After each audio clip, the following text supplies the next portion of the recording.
Hello दोस्तों, आपका स्वागत है एक्टिव स्टडी में। दोस्तों, हम लोग यूपीएससी पेट 2023 के लिए करंट अफेयर पढ़ रहे हैं, जिसमें से हम लोगों ने 16 क्लासेस पढ़ ली है। आज हम पढ़ेंगे 17वीं क्लास। चलिए स्टार्ट करते हैं। आज का हमारा पहला क्वेश्चन है, विश्व गुजराती भाषा दिवस हर साल कब मनाया जाता है? तो ये मनाया जाता है 24 अगस्त को। अब ये देख लेते हैं किसकी जयंती मनाया जाता है। यह दिन गुजरात के महान लेखक वीर नर्मद की जयंती के उपलक्ष्य में मनाया जाता है, क्योंकि कवि नर्मद को गुजराती भाषा का निर्माता माना जाता था। इसलिए 24 अगस्त को विश्व गुजराती भाषा दिवस मनाया जाता है। चलिए अगला क्वेश्चन देखते हैं। अगला क्वेश्चन है हमारा, हर साल भारत में किस दिन सद्भावना दिवस के रूप में मनाया जाता है? तो ये 20 अगस्त को मनाया जाता है। अब ये भी दिवस देख लेते हैं किसकी जयंती मनाया जाता है। तो भारत के छठे प्रधानमंत्री राजीव गांधी की जयंती के रूप में मनाया जाता है। तो इस बार इनकी कौन सी जयंती मनाई गई? 79वीं जयंती मनाई गई। ठीक है, इस बार हमारा अगला क्वेश्चन है, हाल ही में किस देश में डांसिंग पिकासो कार्यक्रम का आयोजन किया गया? तो ये कहाँ किया गया? जापान में किया गया। चलिए इसके बारे में देख लेते हैं। जापान के याकोहामा शहर में पिकाचू नृत्य कार्यक्रम आयोजित किया गया था। चलिए अगला क्वेश्चन है हमारा, संयुक्त राष्ट्र द्वारा हर साल किस दिन आतंकवाद के पीड़ितों की याद और श्रद्धांजलि देने का अंतर्राष्ट्रीय दिवस के रूप में मनाया जाता है? तो ये कब मनाया जाता है? 21 अगस्त को मनाया जाता है। चलिए अगला क्वेश्चन है हमारा, हाल ही में किस राज्य सरकार ने प्लास्टिक की पानी की बोतलों पर प्रतिबंध लगाने की अधिसूचना जारी की है? तो ये किस सरकार ने की है? असम सरकार ने की है। चलिए इसके बारे में देख लेते हैं। असम पर्यावरण और वन विभाग के राज्य के भीतर 1000 मिलीलीटर क्षमता से कम की प्लास्टिक की पानी की बोतलों के उपयोग और उत्पादन पर प्रतिबंध लगा दिया गया है। कहने का मतलब है 1 लीटर से जो कम की बोतलें होती हैं, मीन्स आधा लीटर हो गई, और जो एक 10 रुपए की भी, एक 5 रुपए की भी आती है, 200 शायद ml की होती है, तो उस पर क्या हुआ है, असम सरकार ने क्या किया है, प्रतिबंध लगा दिया है उसके उपयोग और मैन्युफैक्चर पर। ठीक, चलिए और ये कब से लागू होगा? ये 2 अक्टूबर से लागू होगा। अब देख लेते हैं असम के पर्यावरण और वन मंत्री कौन है? तो चंद्रमोहन पटोवारी हैं। अगला क्वेश्चन है हमारा, हाल ही में किस राज्य की पेलमा खदान कोयला उत्पादन करने वाली SECL की पहली खुली खदान बन जाएगी? तो ये कहाँ की खदान है? छत्तीसगढ़ की खदान है। ठीक, चलिए खदान से कोयला निकाल के SECL को देगी। SEL उसे बेचकर कंपनी को उसकी लागत और मुनाफा देगा। कहने का मतलब ये है, जो पेलमा खदान है वो कोयला निकाल कर SEL को देगी। ठीक, किससे देगी? SEL को देगी। और SEL क्या करेगा? इसे बेचकर जो उसकी लागत और मुनाफा है वो किसको देगा? पेलमा खदान को दे देगा। ठीक, चलिए अब देख लेते हैं SECL का फुल फॉर्म भी देख लेते हैं। तो SECL का फुल फॉर्म होता है साउथ ईस्टर्न कोल फील्ड्स लिमिटेड। ठीक, चलिए अगला क्वेश्चन है हमारा, हाल ही में प्रधानमंत्री नरेंद्र मोदी को किस देश के राष्ट्रपति ने the grand cross of the order of honour से सम्मानित किया है? तो ये किस देश के राष्ट्रपति ने किया? तो ग्रीस के राष्ट्रपति ने इन्हें सम्मानित किया है। ग्रीस के राष्ट्रपति कटरीना एंड शकीलारोपोulou ने श्री नरेंद्र मोदी को ऑर्डर ऑफ ऑनर की स्थापना कब हुई थी? तो 1975 में हुई थी। चलिए अगला क्वेश्चन हमारा, दास व्यापार और उसके उन्मूलन के स्मरण के लिए अंतर्राष्ट्रीय दिवस हर साल किस दिन मनाया जाता है? तो ये 23 अगस्त को मनाया जाता है। अब इसके बारे में हम देख लेते हैं। यह दिन उन लोगों को श्रद्धांजलि देती है जिन्होंने दुनिया भर में दास व्यापार और गुलामी को खत्म करने के लिए मेहनत की है। तो ये कब मनाया जाता है? 23 अगस्त को मनाया जाता है। आपको ये याद रखना है। ये सब नहीं पूछेगा, ये तो हमने बस बता दिया आपको क्यों मनाया जाता है, तो मगर आपको ये पता होना चाहिए किस दिन मनाया जाता है। चलिए हमारा अगला क्वेश्चन है, हाल ही में विश्व कप 2023 का टाइटल मैग्नस कार्लसन ने जीता है। ये किस खेल से संबंधित है? तो ये है शतरंज से संबंधित है। शतरंज खिलाड़ी नॉर्वे के मैग्नस कार्लसन ने भारत के आर प्रज्ञानंद को हराकर 10वां और पहली बार विश्व कप जीता है। ठीक है, और ये कहाँ आयोजित हुआ था? तो ये अजरबैजान के बाकू में आयोजित हुआ था। ठीक है,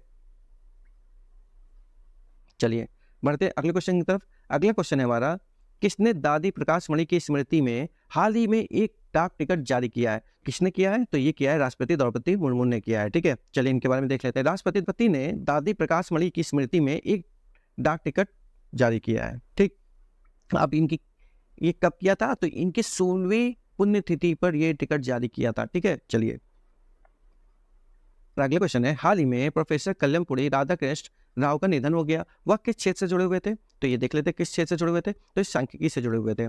सी राधाकृष्ण राव भारत के महान गणितज्ञ और आंकड़ा शास्त्री माने जाने वाले व्यक्ति थे। ठीक है, हाल ही में इन्होंने इंटरनेशनल प्राइज इन स्टैटिस्टिक्स 2023 का पुरस्कार जीता था। चलिए हमारा अगला क्वेश्चन है, वर्ष 2021 के 69वें राष्ट्रीय फिल्म पुरस्कार में ट्रिपल आर ने, ठीक है, 6 पुरस्कार और गंगूबाई काठियावाड़ी ने कितने पुरस्कार जीते? ट्रिपल आर ने तो 6 पुरस्कार जीते, अब ये बताना है गंगूबाई काठियावाड़ी ने कितने पुरस्कार जीते। तो उसने कितने जीते? 5 पुरस्कार जीते। ठीक, चलिए अब हम इसको डिटेल में देखते हैं क्योंकि इससे क्वेश्चंस बन सकते हैं। एस राजमौली द्वारा निर्देशित Telugu film triple R rise rover revolt ने 69वें राष्ट्रीय फिल्म पुरस्कार में सबसे अधिक यानी 6 पुरस्कार जीते हैं। हम इसी की बात कर रहे थे। ठीक है, जो रामचरण की मूवी है, ठीक, आपने देखी होगी। चलिए अब देख लेते हैं। हिंदी फिल्म गंगूबाई काठियावाड़ी और सरदार उधम को 5-5 पुरस्कार मिले हैं। ठीक, गंगूबाई काठियावाड़ी और सरदार उधम को 5-5 पुरस्कार मिले हैं, आपको ये पता होना चाहिए। ठीक है, चलिए अब देख लेते हैं। आर माधवन द्वारा निर्देशित रॉकेटरी द नंबी इफेक्ट्स ने सर्वश्रेष्ठ फीचर फिल्म का पुरस्कार जीता है। तो सर्वश्रेष्ठ फीचर फिल्म का पुरस्कार किसने जीता है? रॉकेटरी द नंबी इफेक्ट्स ने जीता है। ठीक है, चलिए अब ये देख लेते हैं ये फिल्म किस पे आधारित थी। तो यह फिल्म भारतीय अंतरिक्ष अनुसंधान संगठन मतलब इसरो के वैज्ञानिक नंबी नारायण की जीवनी की कहानी पर आधारित है। ठीक है, चलिए शशि लेखेरा द्वारा निर्देशित एक था गांव ने सर्वश्रेष्ठ गैर फीचर फिल्म का पुरस्कार जीता है। ठीक है, चलिए अब देख लेते हैं ये जो मूवी है एक था गांव, ये किस पे आधारित थी? एक था गांव एक भूतिया गांव पर गढ़वाली और हिंदी भाषा में बनी डॉक्यूमेंट्री फिल्म है। ठीक, चलिए विवेक रंजन अग्नोत्री द्वारा निर्देशित द कश्मीर फाइल्स ने राष्ट्रीय एकता पर सर्वश्रेष्ठ फिल्म के लिए नरगिस दत्त पुरस्कार जीता है। नरगिस दत्त पुरस्कार किसने जीता है? द कश्मीर फाइल्स ने जीता है। देख लेते हैं सर्वश्रेष्ठ अभिनेता और अभिनेत्री के बारे में।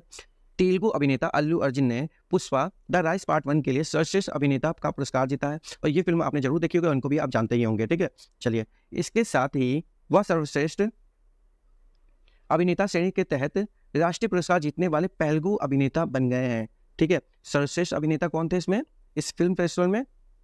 तो अल्लू अर्जुन थे। चलिए आलिया भट्ट और कृति सेनन को हिंदी फिल्म गंगूबाई काठियावाड़ी और मिमी में उनके प्रदर्शन के लिए सर्वश्रेष्ठ अभिनेत्री का पुरस्कार दिया गया। ये सारी की सारी बातें हमारी 69वें राष्ट्रीय फिल्म पुरस्कार के में जो मिले पुरस्कार थे उसके बारे में थी। ठीक, चलिए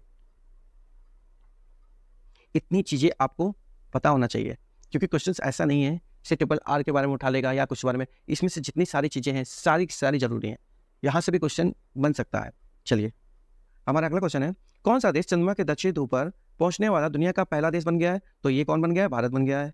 तो भारत ने चंद्रमा के दक्षिणी ध्रुव पर अपने चंद्रयान 3 मिशन की सॉफ्ट लैंडिंग करके इतिहास रच दिया है, जिससे भारत चंद्रमा पर सफलतापूर्वक उतरने वाला चौथा देश बन गया। कौन सा? चौथा देश बन गया और चंद्रमा के दक्षिणी ध्रुव पर उतरने वाला पहला देश बन गया है। ठीक है, हमारा यूनाइटेड वर्ल्ड रेसलिंग ने हाल ही में किस देश के रेसलिंग एसोसिएशन को निलंबित कर दिया है? तो ये कर दिया है भारत के रेसलिंग एसोसिएशन को निलंबित कर दिया है। किसने? यूनाइटेड वर्ल्ड रेसलिंग ने।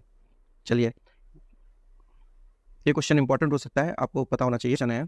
हाल ही में किस राज्य में मुख्यमंत्री नाश्ता योजना राज्य भर के 31,000 स्कूलों तक विस्तारित हुई जिसमें 17,000 छात्र लाभान्वित हुए? तो ये तमिलनाडु में हुए। ठीक है, चलिए तो देख लेते हैं।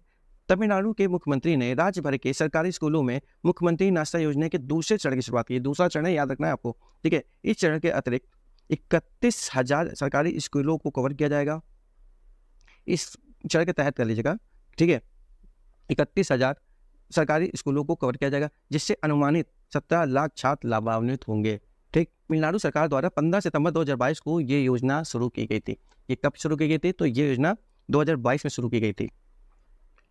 इस योजना के तहत सरकारी स्कूल में कक्षा 1 से 5 तक के विद्यार्थियों को सोमवार से शुक्रवार तक निःशुल्क पौष्टिक नाश्ता उपलब्ध कराया जाएगा। इस योजना में ये कार्य किया जाएगा। ठीक है, चलिए आप मुख्यमंत्री देख लेते हैं तमिलनाडु के कौन है? तो MK स्टालिन है। चलिए दोस्तों आज की वीडियो यहीं तक है। ठीक है दोस्तों, मिलते हैं नेक्स्ट वीडियो में। नमस्कार दोस्तों, अगर वीडियो अच्छी लगी हो तो लाइक और सब्सक्राइब चैनल को जो कर लेना, शेयर हो सके तो कर देना। ठीक है, चलिए मिलते हैं नेक्स्ट वीडियो में। नमस्कार दोस्तों।